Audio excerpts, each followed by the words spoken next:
Muncul kan? Nah, baik. Itu suara apa yang berisik-berisik itu? Nah, oh, motor orang mau berangkat mau pergi. Oke, apa yang mau kamu sampaikan, Zal? Saya ingin menanyakan status Yesus. Status Yesus. Kenapa? Iya. Status Yesus ada tercatat di kitab terdahulu sebelumnya. Ada tercatat mengenai Yesus. Kitab apa itu? Ya maksudnya kita baca lah Matius 4 lah ya. Oke, silakan. Yesus dicobai iblis. Betul. Nah, Lalu pertanyaanmu? di ayat 6-nya ada iblis. Oh, jatuhkanlah dirimu ke bawah, malaikat akan datang menatang engkau. Betul. Lalu pertanyaanmu? Supaya lututmu tidak akan terantuk Pada batu. pada batu. Intinya malaikat datanglah membantu Yesus gitu kan. Bukan malaikat datang membantu Yesus. Begini loh.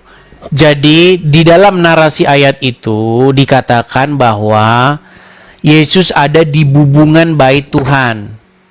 Kemudian iblis ya, dengan kita tidak tahu bagaimana itu detailnya ceritanya. Intinya iblis itu menghasut supaya Yesus melompat dari bubungan itu. Karena apa? Karena di dalam kitab-kitab terdahulu, kitab Mazmur, kitab-kitab yang tertulis sebelumnya dikatakan iblis dengan mengutip ayat itu, jatuhkanlah dirimu ke bawah sebab ada tertulis bahwasanya Tuhan akan menyuruh malaikat-malaikatnya menopang engkau sehingga engkau tidak tidak terantuk kepada batu. Artinya iblis menghasut Yesus supaya Yesus lompat dari bubungan bait Tuhan. Lalu apa kata Yesus? Ada tertulis, jangan engkau mencobai Tuhan Allahmu. Yang menjadi pertanyaanmu apa di sini? Ada kalimat yang lupa di ayat 6 itu.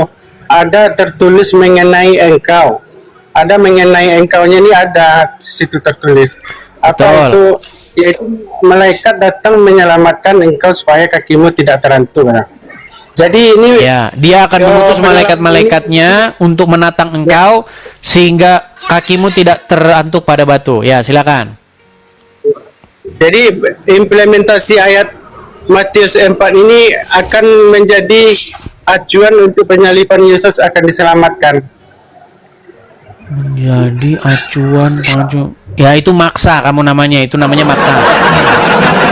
Silakan. Coba baca di Matius ayat 4-nya di ayat 13, iblis berjanji akan datang lagi mencari kesempatan yang baik. Coba baca Matius 4-nya. Iya, saya sudah baca semua Ya, itu. Saya sudah baca semua. Kalau kamu mengatakan bahwa itu dalil bahwasanya Yesus diselamatkan dari salib, ya itu namanya kesimpulan maksa IQ 78. Silakan. Pertanyaan selanjutnya. Jadi gimana nih kesimpulannya? Kemarin ada ibu viral, Edis percaya bahwa penyaliban rencana iblis. Itu ada. Jadi lompat lagi nih sekarang. Jadi Anda ingin lompat lagi sekarang? Lompat gimana? Tadi Anda membahas tentang bagaimana di dalam narasi tersebut iblis menghasut supaya Yesus lompat dari bubungan bait Tuhan. Tetapi Yesus berkata, ada tertulis jangan engkau mencobai Tuhan Allahmu. Iya. Itu kan maksudnya gimana? Kalau menurutmu gimana tuh ayat itu, jangan mencobai Allahmu? Di titik itu apa menurutmu? Iya, jangan mencobai itu maksudnya supaya apa? Supaya dengan sengaja melompatkan diri dari bubungan bait Tuhan itu, kemudian nanti pasti tidak akan jatuh dan meninggal di situ. Karena dikatakan bahwa malaikat-malaikat akan menatang kakinya sehingga dia tidak jatuh dan membentur batu. Makanya Yesus mengatakan supaya tidak mencobai. Saya kasih contoh begini. Itu kayak begini dalam itu kayak begini dalam keadaan. Sebentar, saya coba jelaskan ya. Itu contohnya dalam kehidupan sehari-hari itu begini. Kita percaya kan bahwa kita akan dijaga dan dilindungi oleh Tuhan. Betul. Misalnya nih, Iya, iya. lalu wah, di situ ada ada kereta api lewat. Tidur di relnya gitu kan? Kan ada firman Tuhan yang berkata bahwasanya Dia akan menjaga kita. Berarti nanti dijaga sama Tuhan. Nah, itu maksudnya kayak begitu itu. Artinya, kita itu kalau mengasihi Tuhan tuh harus berhikmat dan berakal juga. Bukan berarti kalau Tuhan berkata bahwasanya dia akan dilindungi, terus kita sengaja tidur di rel kereta api, ya meninggal. Mana? Maksudnya begitu. Maksudnya kan ini beda, ini statusnya Yesus, kita statusnya kan beda. Siapa dulu kita, siapa dulu Yesus kan. Ya, Jadi intinya gini. Intinya apa yang dikatakan Tuhan Yesus itu sudah benar untuk tidak mencobai Tuhan Allah. Nah, sekarang saya mau nanya pertanyaan yang sama nih, karena kisah tersebut itu dicolong oleh orang Islam. Perhatikan. Ya, lihat ya. Jadi ini dalam sebuah hadis ya, di dalam Sahih Bukhari nomor 6467. Perhatikan. Dikatakan wahyu berhenti beberapa lama hingga Nabi bersedih. Berita yang sampai kepada kami, kesedihan yang beliau alami sedemikian rupa hingga beliau beberapa kali ingin bunuh diri dengan cara menerjunkan dirinya dari puncak gunung. Setiap kali beliau naik puncak gunung untuk bunuh diri dan menerjunkan dirinya, Jibril menampakkan diri dan berkata, "Ya Muhammad, sesungguhnya engkau betul-betul Rasulullah." Nah, saya mau tanya dulu, betul nggak Muhammad pernah ingin mencoba bunuh diri? Ya, jujur aku belum pernah baca hadisnya. jujur aku belum pernah baca hadisnya. Oke, kita buka ya hadis Bukhari. Oke, hadis Bukhari 6467. Sebentar, kita buka ya Bukhari 6467. Sebentar. Bukhari 6467. Bukhari 6467. Bentar ya. Kita akan tunjukkan hadisnya. Apakah nanti kaum muslimin akan membantah lagi pura-pura ya, baik. Kelihatan ya? Kelihatan? Ya, kelihatan lebih aja. Oke. Ya, kelihatan. Oke, ini hadisnya panjang ya. Panjang ya. Kelihatannya panjang sekali ya, betul? Ya, Betul? ya. Oke, baik. Ya, terus ya. Baik, kita akan bacakan bagaimana di sini Muhammad ingin mencoba bunuh diri ya. Baik. Kita akan bacakan bagaimana Rasulullah Muhammad ingin mencoba bunuh diri. Perhatikan ya. Kemudian tak berselang lama Warokah meninggal dan wahyu berhenti beberapa lama hingga Nabi SAW bersedih. Kenapa Nabi bersedih? Karena wahyu tidak turun-turun. Kenapa wahyu tidak turun-turun? Karena Warokah meninggal. Karena apa? Sebenarnya Warokah lah yang menjadi wahyu, yang menurunkan wahyu ke Muhammad itu sebenarnya Warokah ini. Nah, sebentar, loh, ini narasi ada nih. Warokah meninggal dan wahyu berhenti beberapa lama hingga Nabi SAW bersedih. Berita yang sampai kepada kami, kesedihan yang beliau alami sedemikian rupa hingga beliau beberapa kali ingin bundir dengan cara menerjunkan diri dari puncak gunung. Setiap kali beliau naik puncak gunung untuk menerjunkan dirinya, Jibril menampakkan diri dan mengatakan, "Hai Muhammad, sesungguhnya engkau benar-benar Rasul."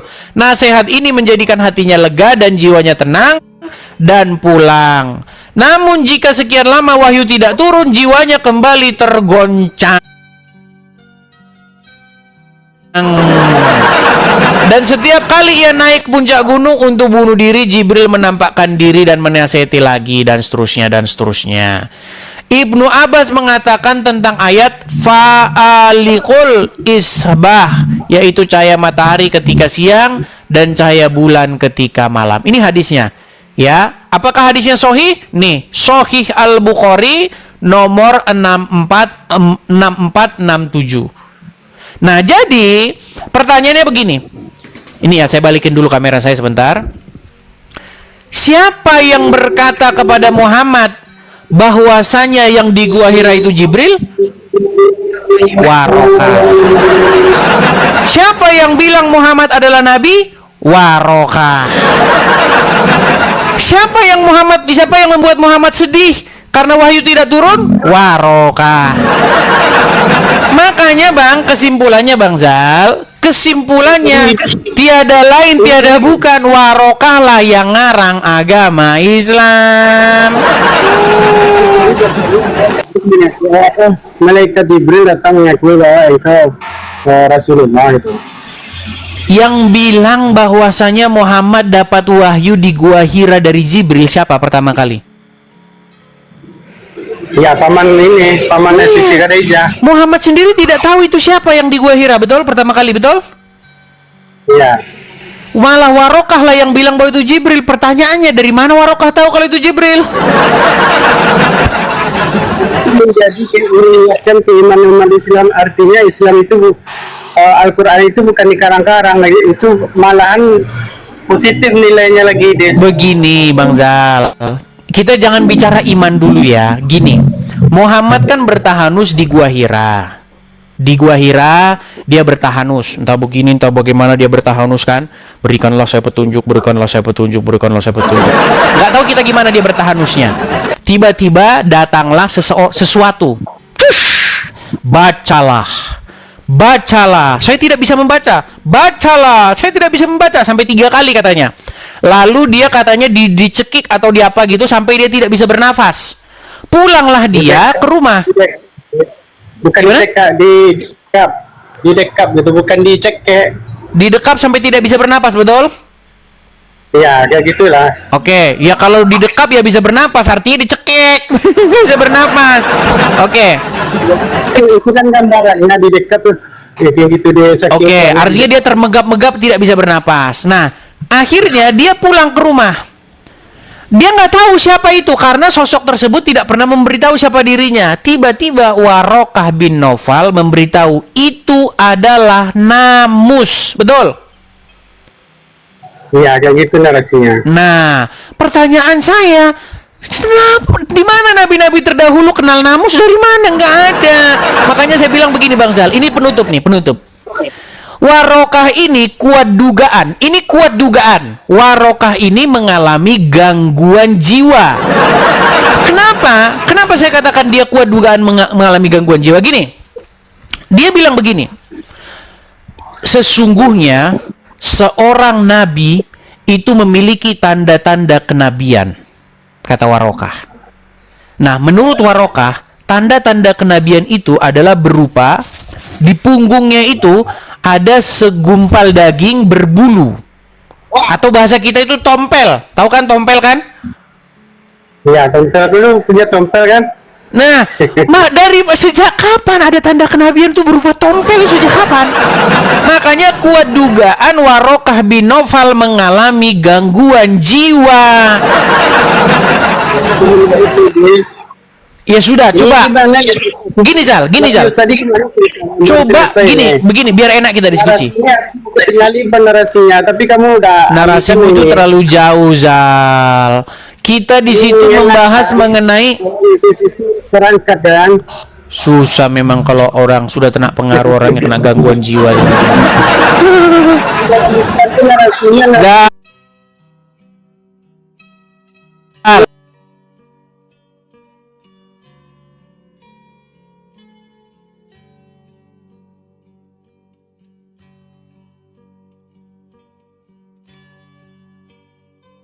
Menurut dia pula tanda kenabiannya ya yang ditertulis dalam kitab-kitab terdahulu itu adalah tompel. Pertanyaannya begini, apakah di dalam Injil dan Taurat memang betul tanda kenabian itu berupa tompel? Ya nggak salah, tapi kan salah satunya gitu, aku nggak tahu juga masalah itu Des. Malang nasibmu. Ya sudahlah Zal, ya sudahlah. Kita intinya begini Zal. Semua yang kita bicarakan ini akan diambil ibrohnya, akan diambil kebaikannya oleh para penonton, ya. Jadi penonton kalian sendiri mengambil kesimpulan. Apakah apakah Muhammad itu layak atau apakah Islam itu layak untuk dipercaya? Karena kalau kita pelajari, cuman Alkitab ini yang perlu dipertanyakan. Narasinya di ayat Matius 4 tadi udah itu pokok dari ininya, intinya. Nanti baru ke penyaliban ininya. apa yang kamu tanyakan kepada saya soal penyaliban, Zal? Kemarin saya Ya, kan- mengeluarkan satu statement yang sangat kontroversi. Sebenarnya gini, Ya. orang-orang yang menanggapi video saya soal saya mengatakan bahwa keinginan untuk menyalibkan Yesus itu adalah keinginan daripada iblis, itu Ya, padahal iblis sudah tahu bahwa Yesus ini tidak akan bisa dicelakai. Tapi dia akan berusaha mencari waktu yang tepat di ayat 13-nya. Siapa bilang iblis, siapa bilang dikatakan Yesus tidak bisa dicelakai? Ya, iblis sendiri kan ada di ayat Matius ayat 4-nya. Kan ada tercatat mengenai engkau. Bahwa malaikat akan datang di dalam peristiwa di Yesus berdoa itu kan malaikat datang itu. Ini. Begini, biar kita nggak kemana-mana ya. Ini itu jadi bingung. Gini, statement saya pada waktu itu adalah keinginan untuk menyalibkan Yesus, Tuhan Yesus, itu adalah keinginan daripada iblis. Makanya yang ingin menyalibkan Yesus itu adalah iblis dan sekutu-sekutunya dengan perantaraan atau lewat tangan-tangan orang-orang Farisi, orang-orang ahli Taurat, orang-orang Roma, bangsa-bangsa yang tidak mengenal Tuhan. Nah, statement saya itu ditangkap oleh orang-orang yang pada waktu itu tidak nonton diskusi saya dengan Yusuf PI. Pada waktu itu kan saya diskusi dengan Yusuf PI.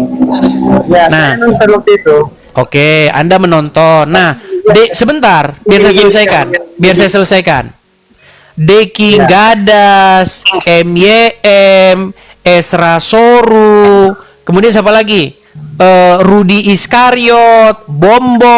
Mereka itu nggak nonton waktu saya diskusi. Mereka lagi ngiler, lagi keluar ininya, ngilernya di bantal itu. Mereka nggak nonton. Lalu mereka mendengar, tenang. Lalu mereka mendengar, wah, Edis mengatakan bahwa salib Kristen itu adalah karya daripada setan, katanya. Mereka tidak nonton. Yang saya bahas bukan perbuatan Yesus yang merelakan dirinya disalib, bukan perbuatan Yesus yang taat sampai mati disalib. Yang saya bahas adalah perbuatan orang-orang yang menyalibkan Yesus. Jadi keinginan supaya Yesus disalib itu memang keinginan dari si jahat. Sebagai tanda bahwa mereka ingin membinasakan Yesus, mereka tidak suka dengan pengajaran Yesus, mereka ingin melenyapkan Yesus, makanya diserahkan kepada orang-orang Roma untuk disalibkan. Tetapi apakah mereka berhasil? Apakah dengan cara menyalibkan Yesus sampai Yesus wafat, apakah itu berhasil? Iblis berhasil? Tidak. Justru Yesus bangkit, dan justru kebangkitan itulah yang menjadi dasar pondasi iman kekristenan. Jadi rencana jahat iblis ingin membinasakan Yesus. Rencana jahat iblis ingin membinasakan Yesus ditunggang balikan oleh rencana Bapa di surga dengan cara dibangkitkan. Makanya keinginan iblis dengan keinginan Bapa di surga itu selalu bertabrakan. Ya, Gitu loh. dulu deh. Cuman orang-orang yang nggak nonton itu mereka gak tak tahu. Gimana? Saya kasih contoh begini. Saya kasih contoh begini biar enak. Saya kemarin tuh udah bikin contoh. Ini saya ulang-ulang lagi nih karena banyak orang baru lagi yang datang. Gini, saya kasih contoh. Ada gereja gubuk. Gubuk nih, gereja gubuk kecil. Anda kan orang Padang kan? Iya, betul. Dari cari ngomong Anda orang Padang. Saya bikin gereja di tengah-tengah orang Minangkabau. Ya kan? Banyaklah yang tak suka dengan gereja ini. Akhirnya gereja gubuk ini dibakar. Dipimpin oleh Zal, dibakar gereja ini. Keinginan Anda adalah membinasakan gereja, membinasakan umat Tuhan supaya tidak ada lagi pemberitaan Injil di situ. Ternyata setelah dibakar, bukan keinginan Anda yang terjadi. Justru gereja yang tadinya gubuk itu, yang dibakar oleh orang-orang Islam di Tanah Minang ini permisalan ya, ini tidak sungguh-sungguh terjadi ya. Ternyata didengar oleh pemerintah, didengar oleh rakyat Indonesia yang lain. Orang Kristen tertindas, teraniaya di Tanah Minang. Akhirnya presiden turun tangan, dibangunlah gereja yang makin besar. Jadi gerejanya tadinya gubuk, jemaahnya cuma 5 orang. Jadi viral karena teraniaya, gerejanya tambah gede, gedung besar, orang yang datang makin banyak, pemberitaan Injil malah makin besar. Pertanyaan saya kepadamu, keinginanmu terjadi nggak? Enggak. Tidak terjadi. Sebentar. Tenang. Biar saya jelaskan. Tenang. Biar saya jelaskan apa peristiwa salib itu kira-kira seperti apa. Gini. Ketika keinginanmu tidak terjadi, tetapi yang terjadi adalah kebalikannya. Betul nggak? Lawan daripada keinginanmu. Justru gerejanya makin tambah besar. Kamu ingin melenyapkan gereja, gubuknya kamu bakar, gereja gubuk kamu bakar, tapi gerejanya makin tambah gedong, tambah besar. Nah, begini, saya mau tanya sama kamu. Apakah keinginan kamu untuk membakar gereja itu, dalam sudut pandang Kristen ya, itu berasal dari Bapa di surga atau berasal dari iblis? Ya, yang jelas kalau bermaksiat itu Iblis, betul. Iblis lah ya. Iya, jadi keinginan untuk menyalibkan Yesus, keinginan untuk membakar gereja itu memang keinginan iblis.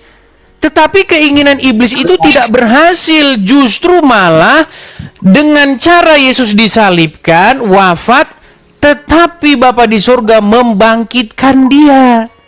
Jadi kalau ada yang ngomong keinginan untuk menyalibkan Yesus itu di latar, tenang, tenang, biar saya selesaikan. Ini biar selesai, biar nggak berulang-ulang lagi. Begini, kalau misalnya keinginanmu untuk membakar gereja itu dilatar belakangi, ditunggangi oleh Bapa di sorga, berarti kamu mendapat penghargaan nggak dari Bapa di sorga? Ya, itu bukan penghargaan. Harusnya kamu dapat penghargaan kalau Bapa di surga lah yang menginisiasi itu. Tidak.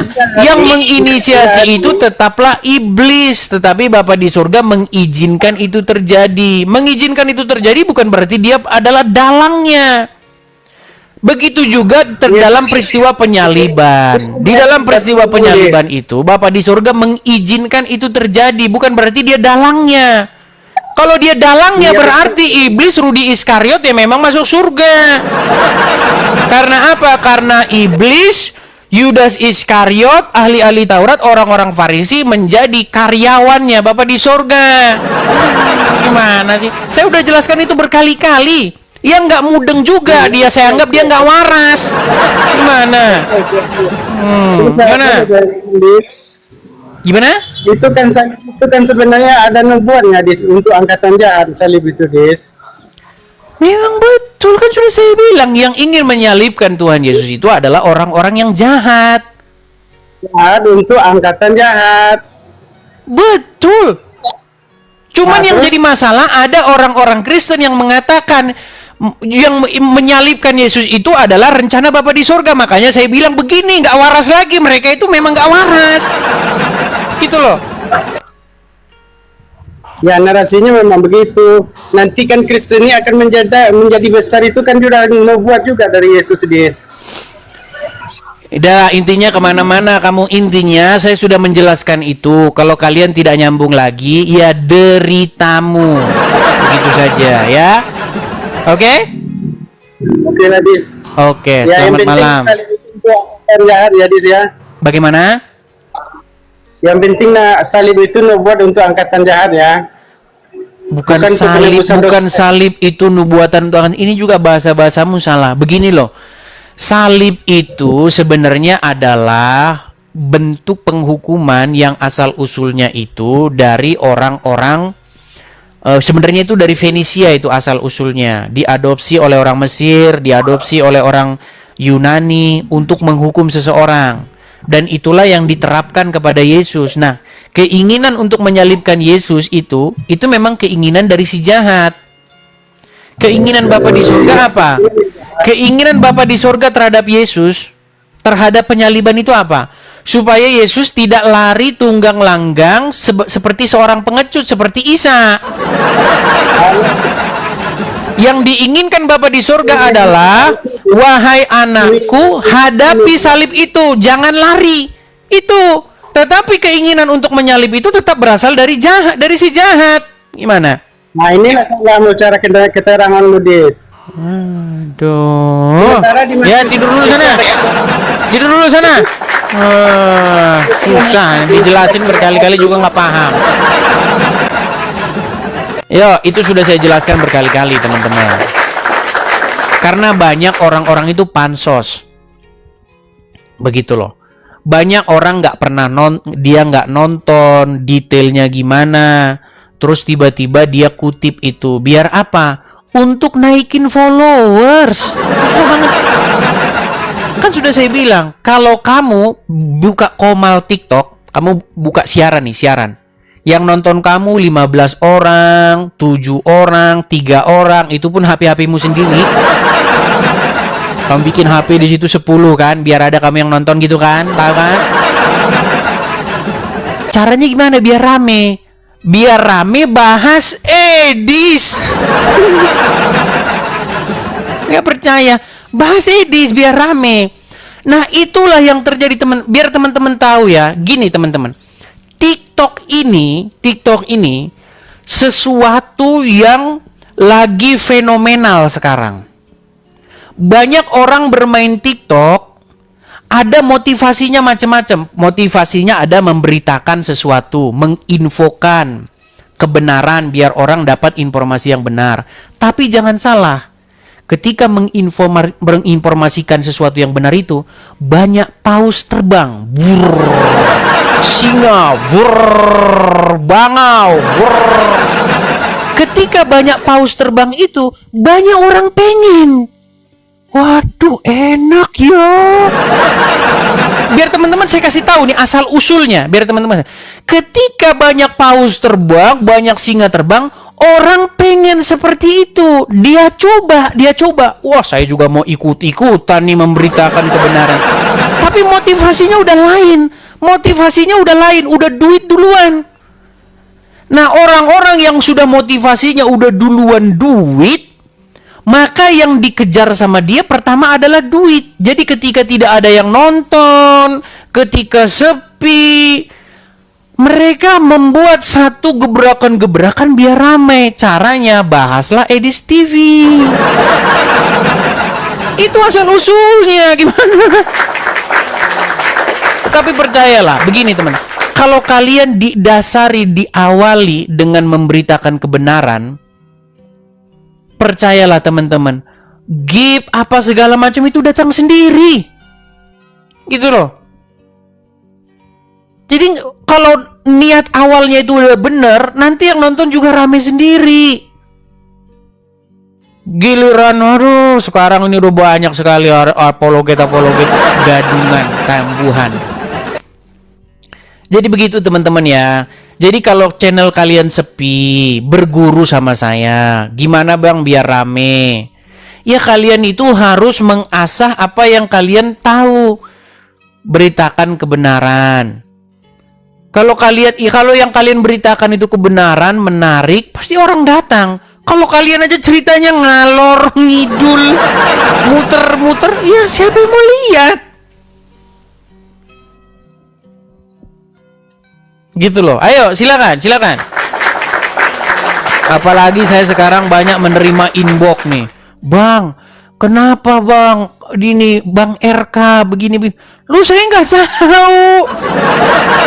Nggak tahu saya. RK itu dulu komunikasi sama saya itu sekitar setahun yang lalu. Apa yang terjadi? Pada waktu itu dia naik ke channel saya. Saya suruh follow dia karena akunnya kena ban. Saya suruh follow dia nih sampai akunnya besar lagi. Itu setahun yang lalu. Setelah itu saya nggak pernah lagi komunikasi dan saya nggak pernah bahas-bahas dia. Terus katanya ini ya, katanya ya, jangan bilang ini. Ada dia membahas-bahas tentang statement-statement saya. Dia bilang katanya, itu orang kok bikin-bikin rumah apologet ini segala macem. Ya akhirnya dia diserang lah sama netizen. Ya ngapain juga lah dia bahas-bahas begitu. Jadi intinya ceritanya itu sebenarnya berasal dari dirinya sendiri. Sebenarnya kesalahannya itu berasal dari dirinya sendiri. Kalau saya pribadi, saya nggak pernah ngurus-ngurusin orang. Betul. Saya tidak pernah nyinggung-nyinggung orang duluan tuh nggak pernah. Jadi biar kalian tahu jalan ceritanya, RK itu membahas statement-statement saya bahwa saya mengatakan Yesus punya Tuhan. Loh, kalau kalian baca dalam Bible, Yesus berdoa, Tuhan Yesus itu berdoa. Maksudmu dia berdoa kepada siapa? Kepada dirinya sendiri. Ketika Tuhan Yesus datang ke Sungai Yordan, apa kata Yohanes di Sungai Yordan? Engkau datang kemari dan ingin dibaptis, akulah yang seharusnya dibaptis. Itu kata Yohanes Pembaptis kepada Tuhan Yesus. Lalu apa kata Tuhan Yesus? Tidak demikian. Supaya apa? Supaya, kata Tuhan Yesus, akulah yang dibaptis supaya apa? Dengan cara demikianlah kita menggenapi maksud daripada Allah. Ketika Tuhan Yesus disalibkan, apa yang Tuhan Yesus serukan? Allahku, Allahku. Ketika Tuhan Yesus hendak naik ke surga, apa yang Tuhan Yesus katakan? Aku akan pergi kepada Bapakku dan Bapamu, kepada Allahku dan Allahmu. Jadi Tuhan Yesus di dalam Bible itu memang punya Tuhan. Gimana? Maksudmu Tuhan Yesus seorang ateis? Gimana sih? Kalau kita menyampaikan Bible, sampaikan Bible itu apa adanya. Nggak usah terikat dengan dogma-dogma gereja. Kalau kamu muter-muter penjelasanmu ini begini yang ada itu Muslim tuh kabur. Muslim mau masuk Kristen, kamu jelasin dengan penjelasan muter-mutermu. Jelasin aja apa kata Bible, udah itu saja. Apakah Tuhan Yesus berdoa? Iya, Tuhan Yesus berdoa. Kok susah banget kamu mengatakan Tuhan Yesus berdoa? Maksudmu Tuhan Yesus seorang ateis yang gak pernah berdoa? Aduh, gimana sih kamu ini? Kamu bukan memberitakan pemberitaan Injil, kamu memberitakan dogma gereja. Begitu loh. Gak usah dogma-dogmaan. Injil itu simple. Beritakan tentang nama Yesus. Bagaimana kita harus menjadikan Yesus sebagai Tuhan dan Juru Selamat kita. Jelas, simple. Begitu. Muslim itu tiap hari capek mereka itu berjibaku ngomong Yesus berdoa. Tapi orang-orang Kristen menolak Yesus berdoa. Ya gimana mereka mau menerima kebenaran? Maksudmu Tuhan Yesus gak pernah berdoa begitu, seorang ateis gitu? Gimana sih? Kita itu harus memberitakan Bible apa adanya. Jangan apa kata orang-orang yang sudah keracun oleh dogma. Gitu loh.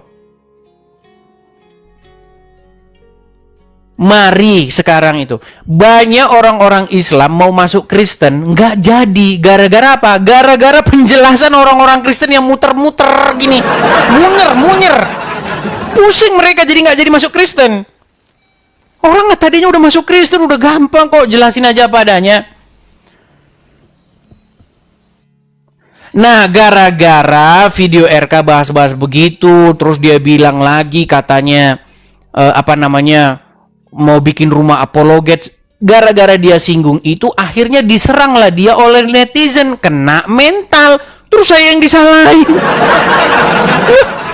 Salah saya apa? Kan sudah saya bilang gini loh, gini. Lebih baik kita itu punya jalan, punya cara yang diterima oleh masing-masing penonton. Begitu. Jangan kalau kena mental langsung cengeng, diserang netizen langsung ngambek. Jangan begitu ya.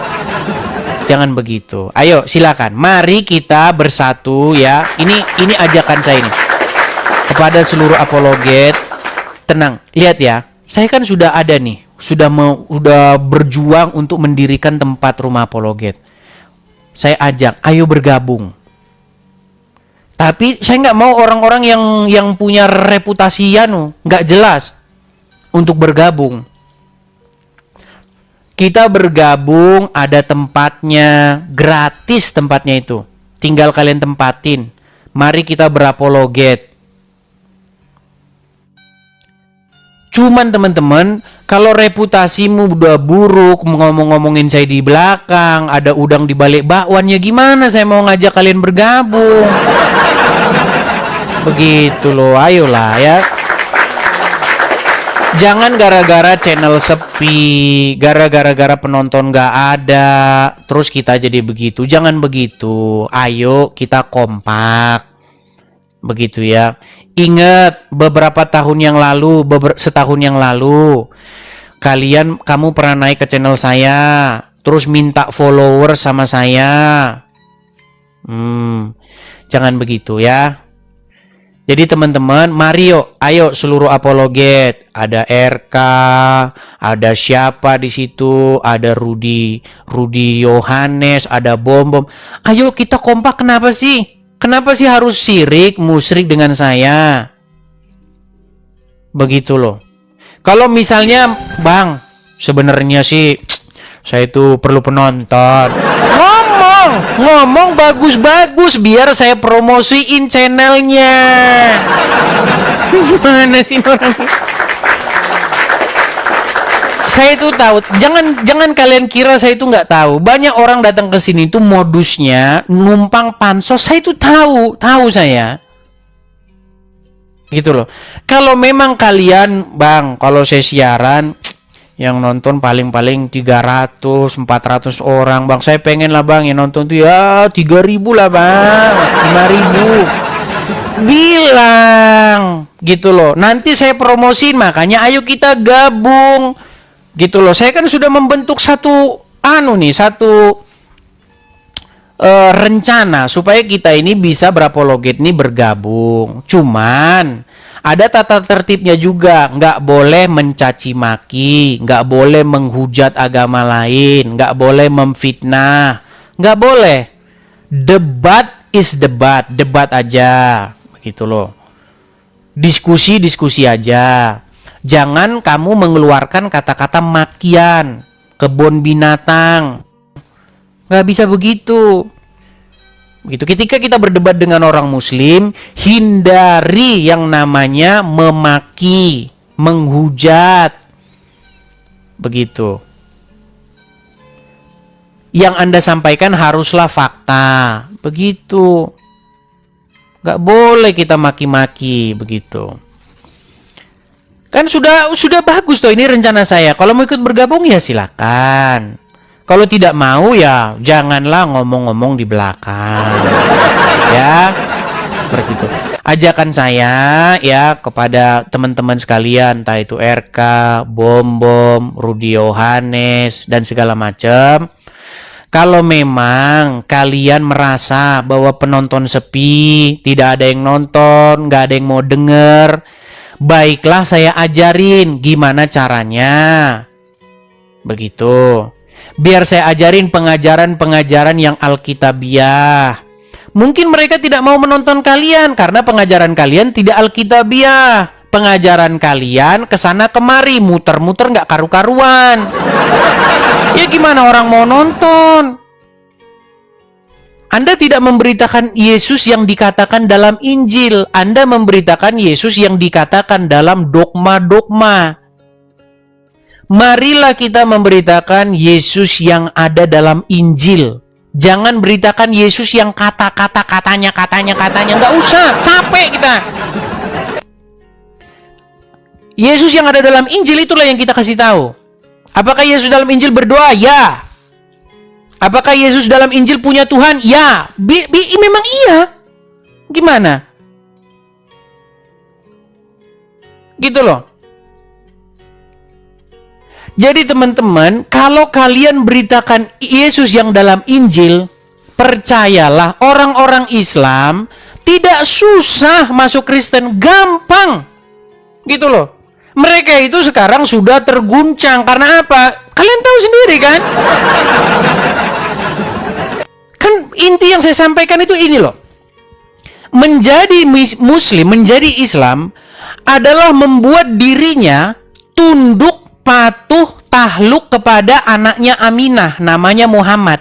Itulah inti daripada Islam. Anda mau belajar Islam, ujung-ujungnya 10 tahun Anda belajar Islam, kesimpulannya itu. Kesimpulannya adalah untuk membuat dirimu patuh, tahluk, tunduk mengikuti Muhammad. Itu inti ajaran daripada ajaran Islam. Sementara ajaran Kristen, intinya adalah untuk membuat Anda tahluk, tunduk, patuh kepada Yesus. Nah sekarang yang saya beritakan adalah supaya orang Islam mengganti Muhammad itu dengan Yesus. Supaya apa? Supaya mereka tidak lagi menaklukkan diri, menundukkan diri, membuat dirinya taat sama Muhammad, tetapi membuat dirinya patuh, tahluk, tunduk kepada Yesus. Itu yang saya beritakan. Begitu loh. Itu mudah, simple. Simple dan sudah banyak contohnya, nggak kehitung contohnya. Sudah banyak yang menerima Tuhan Yesus. Begitu. Ya, itu sudah simple itu. Nggak usah diubah-ubah, muter-muter. Nih, ini kemanusiaan, keilahian, ini keilahian kemanusiaan pada waktu ini manusia, pada waktu ini Tuhan. Terus habis ini dia berubah jadi Tuhan, terus berubah jadi manusia. Sebentar lagi dia manusia, ada saklarnya lagi, saklar. Makanya ketika kalian debat sama orang Muslim, dibilang begitu, Yesus Tuhan, ada saklarnya, on off. Supaya tidak seperti itu kalian, beritakanlah Yesus yang ada dalam Injil. Begitu loh. Supaya kalian bukan jadi cemoohan orang-orang Muslim. Jam terbang saya ngadapin Muslim itu sudah 13 tahun. Kamu gak usah ngajarin saya cara ngadapin mereka. Ya. Intinya begitu. Ketika kamu menundukkan diri, makasih Bang Jiti, makasih. Ketika kamu menaklukkan dirimu, menundukkan dirimu, membuat dirimu dikendalikan oleh sesuatu itu, itulah yang dimaksud oleh Bible, oleh Al-Quran sebagai menjadikannya Tuhan. Kalau kau membuat dirimu, kau taklukkan dirimu kepada iblis, menurut Bible dan menurut Quran, kau jadikan iblis itu sebagai Tuhanmu, sebagai majikanmu, sebagai yang mengendalikanmu. Itu maksudnya. Sedang saya sudah jelaskan itu udah ratusan kali, udah bosan orang, udah muntah dengar itu. Begitu loh. Jadi apa yang diinginkan Bapa di sorga dengan cara mengutus Tuhan Yesus ke dunia ini?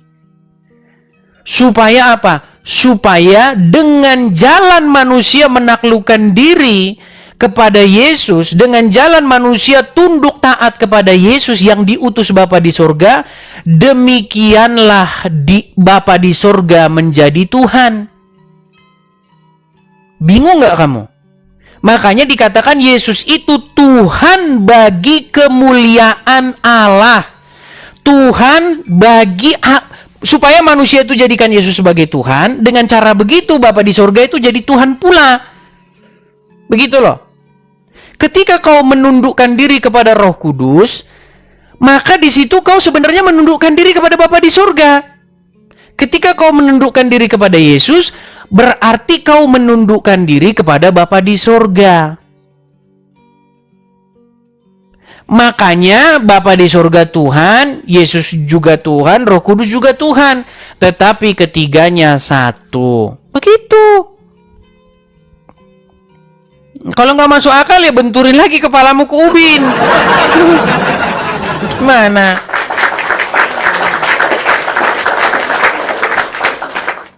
Itu sudah saya bahas tuh dengan orang-orang Islam. Bisa nggak Muslim menaklukkan diri kepada Allah, taat sama Allah kalau nggak taat sama Muhammad? Gimana caranya? Bisakah kalian menjadikan Allah sebagai otoritas? Sebagai sesuatu yang ditaati tanpa mentaati Muhammad? Ya nggak bisa, gimana?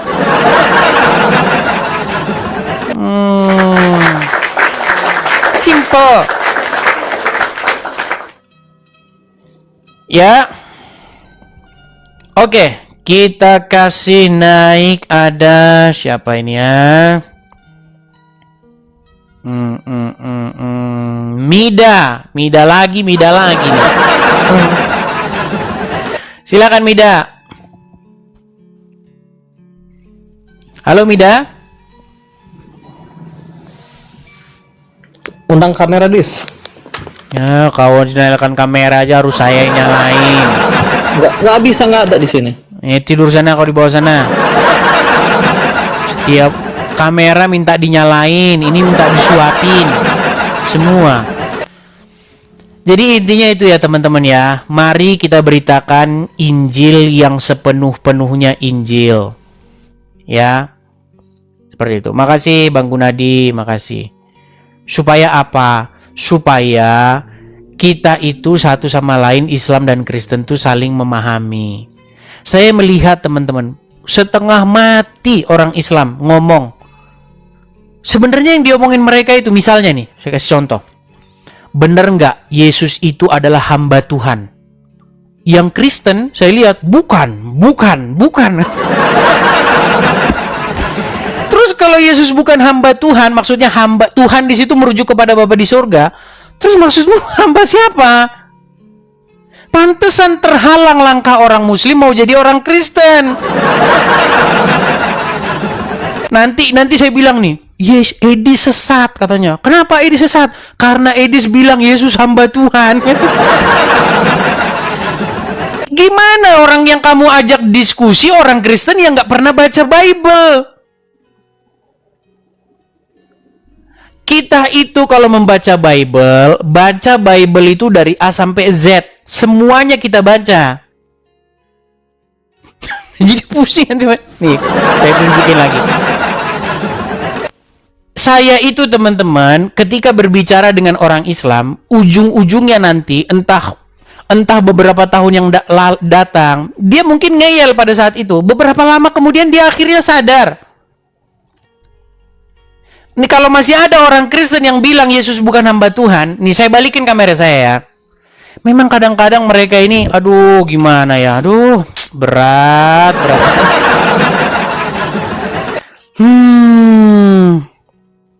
Baik, saya akan tunjukkan. Ya.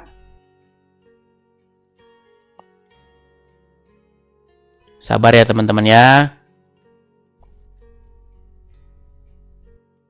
Nanti ini video ini langsung diambil sama Uclim. Wah, nih lihat nih. Lihat nih. Edis mengatakan Yesus hamba Tuhan. Wow. Tapi yang saya heran itu teman-teman ya, yang saya heran itu kadang-kadang pernyataan-pernyataan saya itu justru dianggap sama orang Muslim sebagai orang-orang yang yang membenarkan ajaran Islam, padahal tidak. Ya, sebentar, kita akan kasih tunjuk. Sebentar ya, sabar ya teman-teman ya.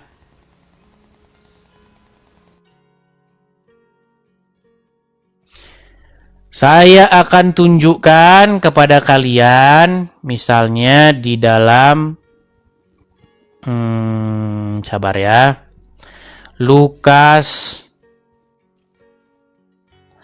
pasal yang ke cermin pink katanya. Bahas cermin dia. Oke. Baik, saya akan tunjukkan Lukas pasal yang ke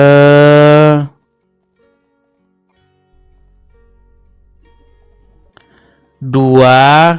Ini saya nggak tahu ya, kadang-kadang dia ini dibuka ini suka lemot dia nih. Dia suka lemot teman-teman.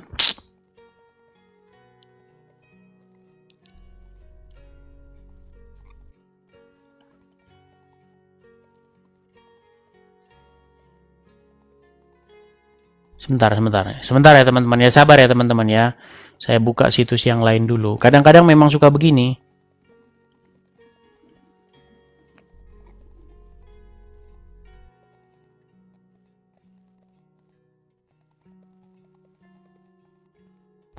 Matius 12. Sebentar ya. Saya akan bukakan Matius 12. Matius pasal yang ke-12.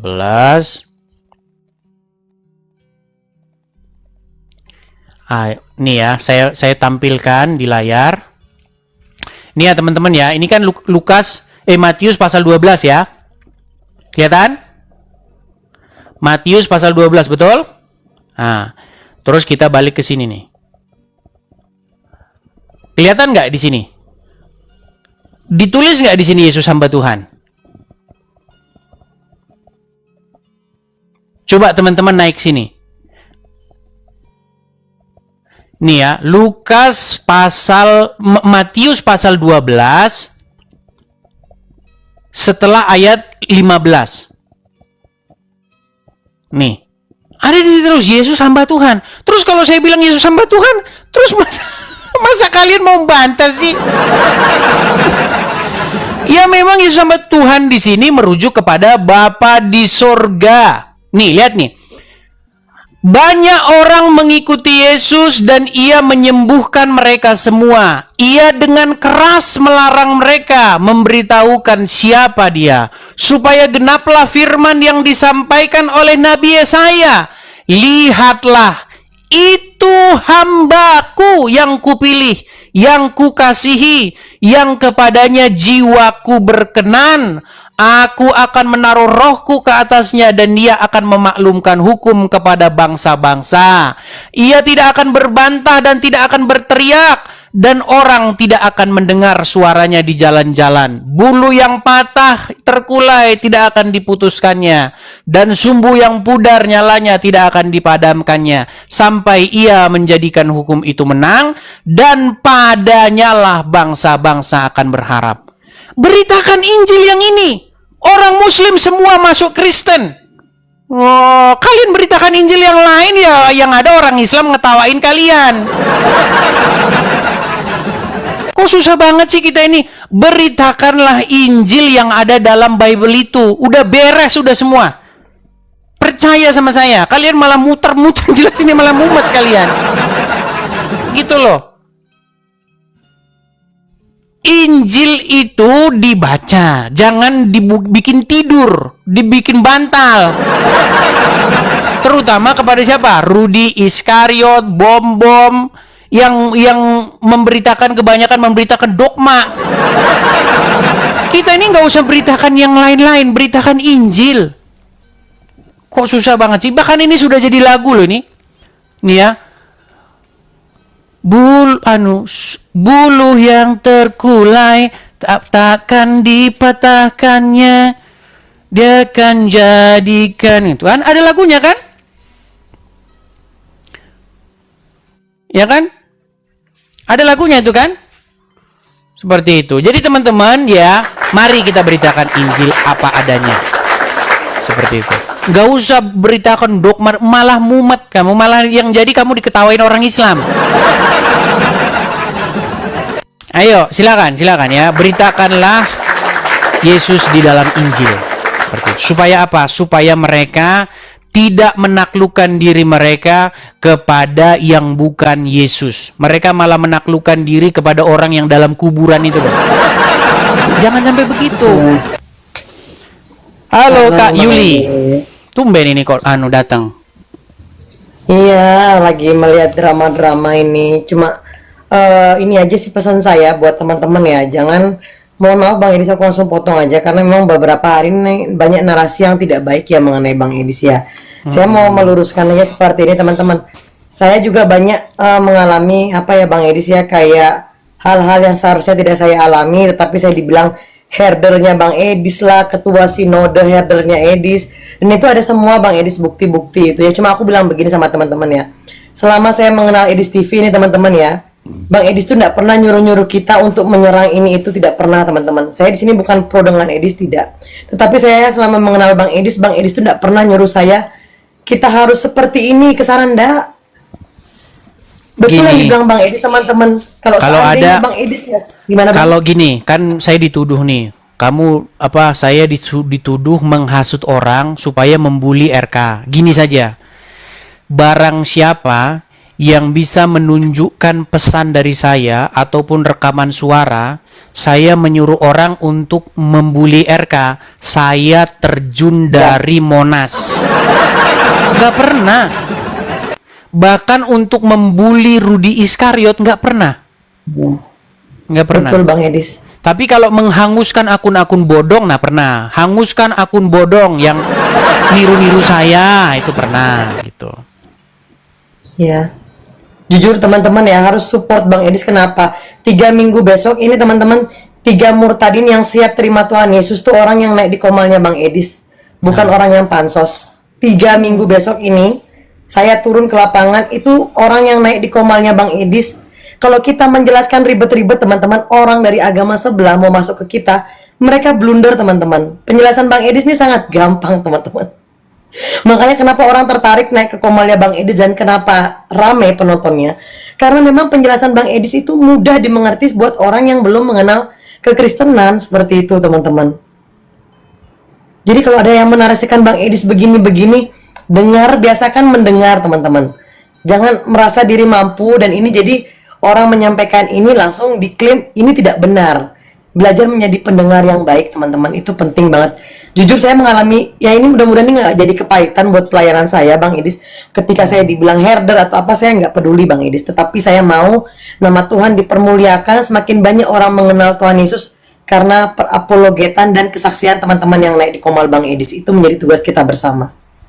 Ya. By the way, gimana pergerakan di lapangan? Sudah banyak orang-orang yang dari agama sebelah yang sudah bertobat? Ya. Banyak Udah. ya. Besok yang 3 orang ini dari mana? Di pulau apa? Yang itu yang pertama Bali, Jawa Tengah, sama daerah Nunukan. Itu semua pasien Bang Edis dan nonton Bang Edis semua. Iya, tapi hati-hati juga. Biasa kadang-kadang nih ya, kan kita belajar dari kasus yang sudah-sudah. Ya. Ada yang pura-pura mau jadi Kristen, ternyata ujung-ujungnya duit, ya kan? Hati-hati. Hati-hati ya, gitu. Apalagi Ya, Bang, ya. Cowok-cowok yang masih single-single, kadang-kadang mereka itu biasanya modus pengen deketin Kak Yuli aja. Hati-hati seperti itu.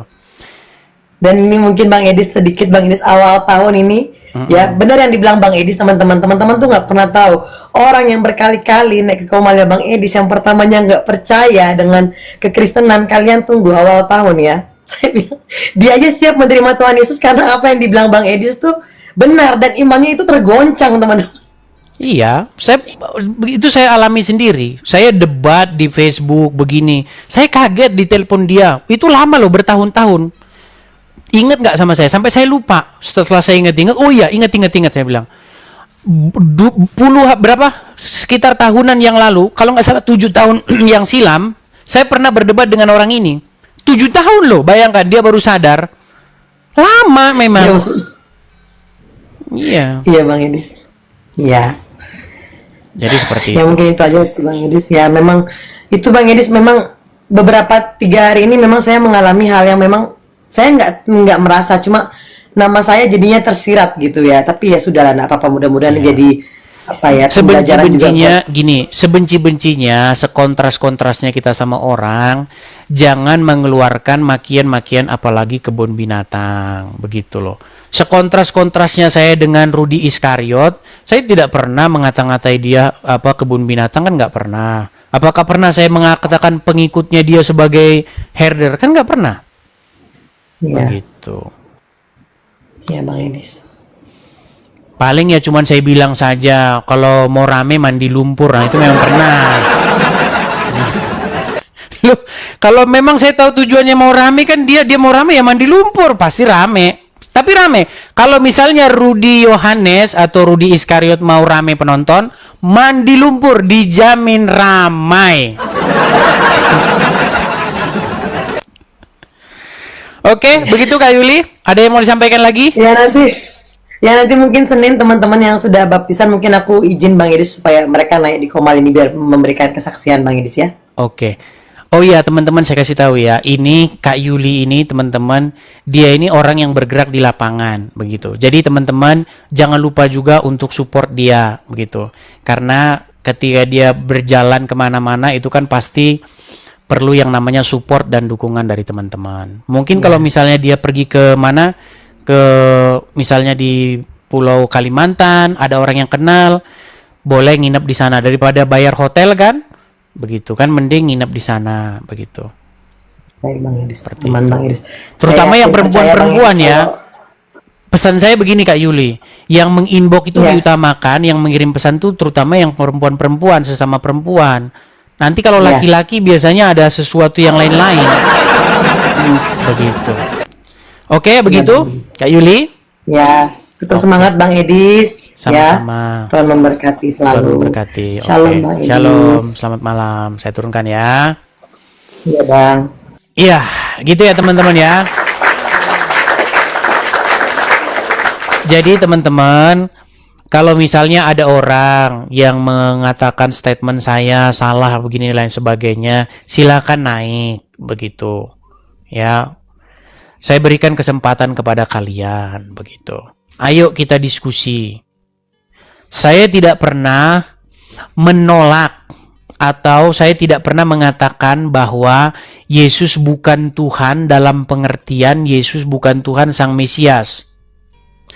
Ketika saya katakan Yesus bukan Tuhan, maksudnya Tuhan di situ adalah Bapa di surga. Saya harus jelaskan lagi satu kali lagi nih, biar kalian, karena banyak penonton kadang-kadang penonton baru. Nih, biar saya nggak ini ya.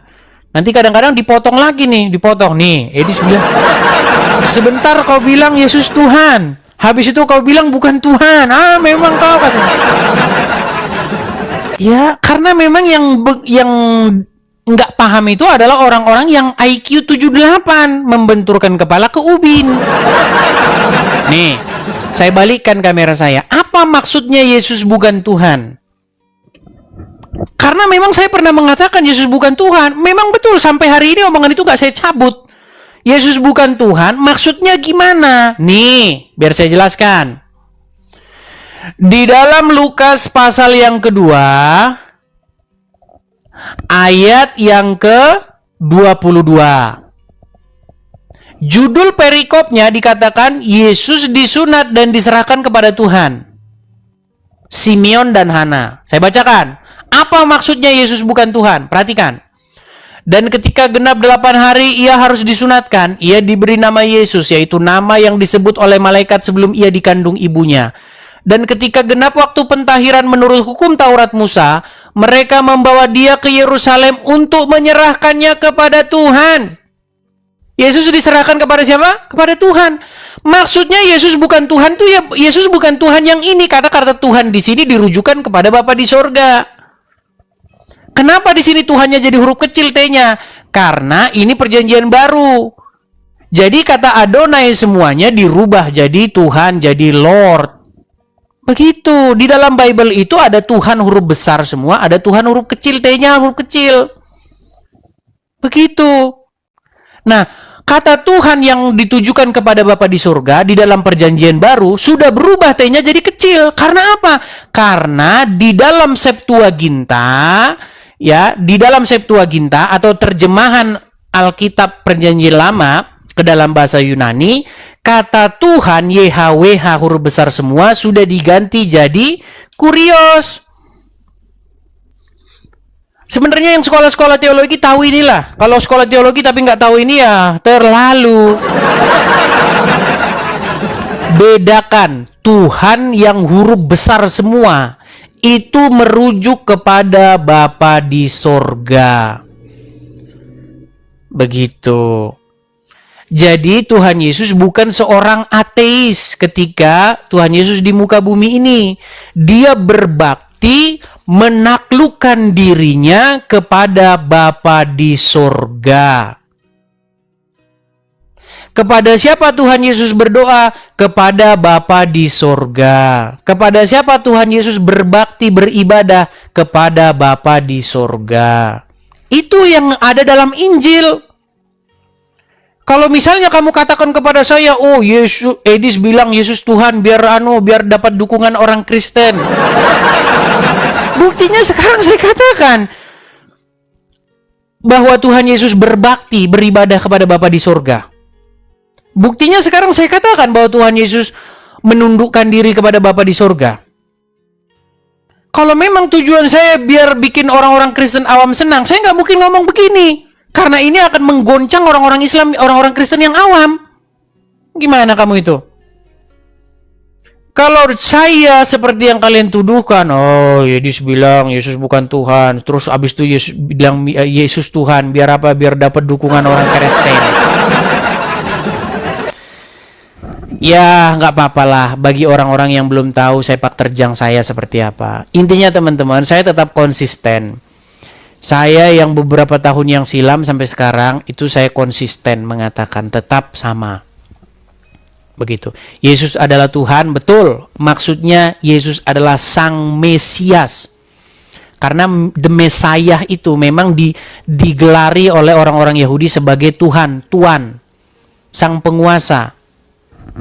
Maksudnya Yesus Tuhan itu adalah the Messiah, Sang Mesias. Begitu. Seperti itu ya teman-teman ya. Demikianlah kalau teman-teman memahami Injil dengan baik. Ya. Seperti itu. Oke teman-teman. Jadi saya rasa itu saja dulu yang saya beritakan. Kita bertemu lagi di diskusi-diskusi selanjutnya. Tuhan Yesus kiranya memberkati kita semua. Amin, amin, amin. Teman-teman, sekali lagi teman-teman ya. Jikalau teman-teman dari Muslim nih terutama ya, mau menerima kebenaran, mau jalan yang lurus, maka mulai sekarang berhentilah kalian mempertuhan manusia Muhammad, berhentilah kalian menuhankan anaknya Aminah. Mulai sekarang yang harus kalian terima itu adalah Yesus sebagai Tuhan dan Juru Selamat kalian, bukan Muhammad. Ya, saya rasa itu saja teman-teman. Sampai ketemu lagi di diskusi-diskusi selanjutnya. Tuhan Yesus memberkati. Selamat malam, selamat beristirahat. Hai. Oke, ya bang. Saya tanya dulu bang, abang Muslim bang?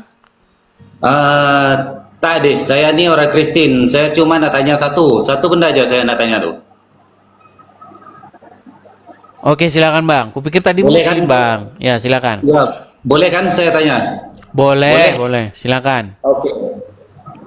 Tadi saya ada komen dengan orang Islam tadi, dia orang cakap tadi Al-Quran itu turun dari Allah, betul ke tak?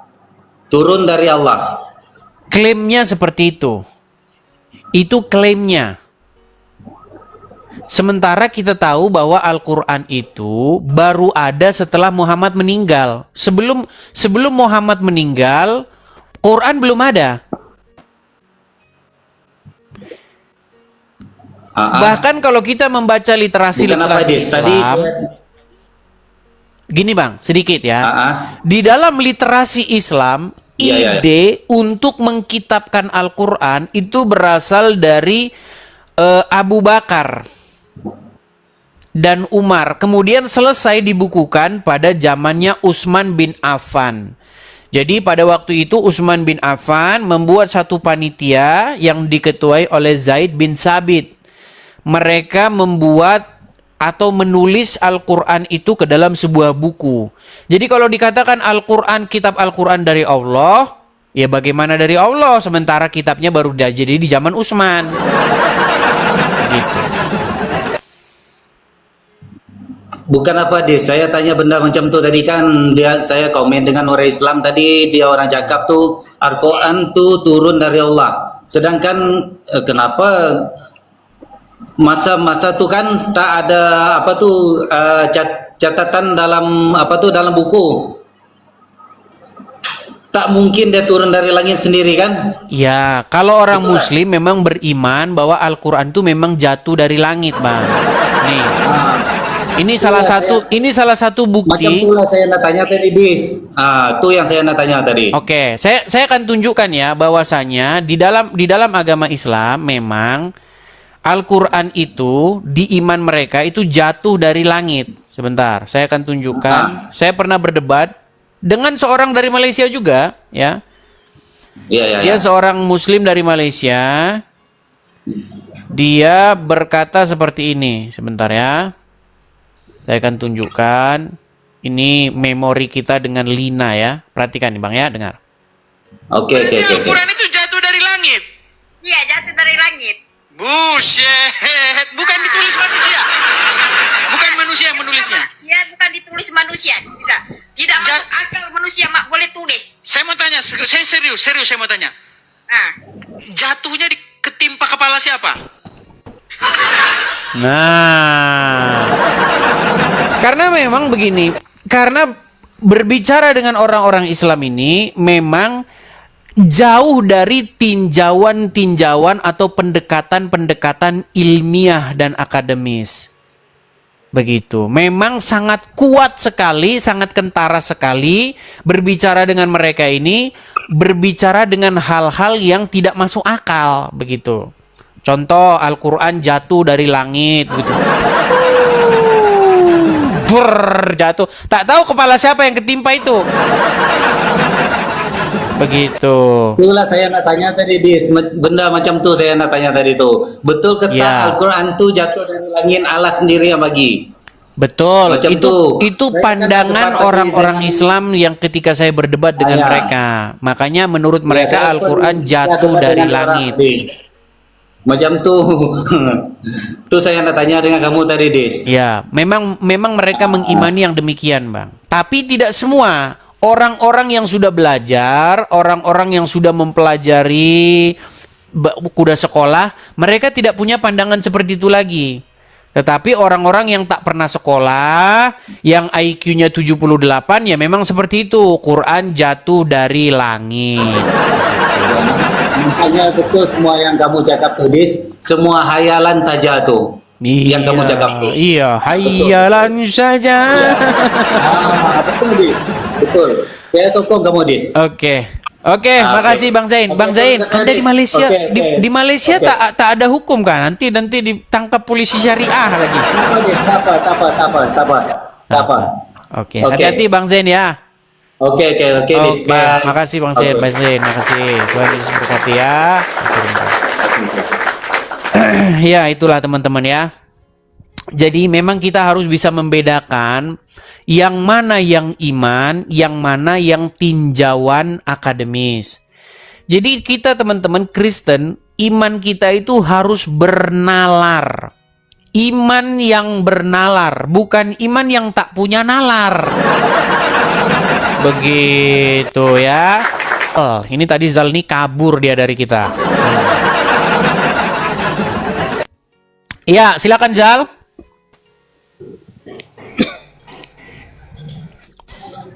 Tadi kami tunggu-tunggu terus kamu lari loh Zal. Kenapa? Ada apa yang menyebabkan kamu tukang lari dari saya? Hah? Nggak ada lari loh, Dis. Oke, kalau begitu Ini coba kameranya lama nih munculnya. coba silakan kamu nyalakan kamera kamu. Coba. Udah dinyalakan tuh lama munculnya. Coba undang sini. Baik, saya undang ya. Oh, sudah saya kirimkan permintaan. Di layarmu itu ada nggak permintaan dari saya untuk menyalakan kamera?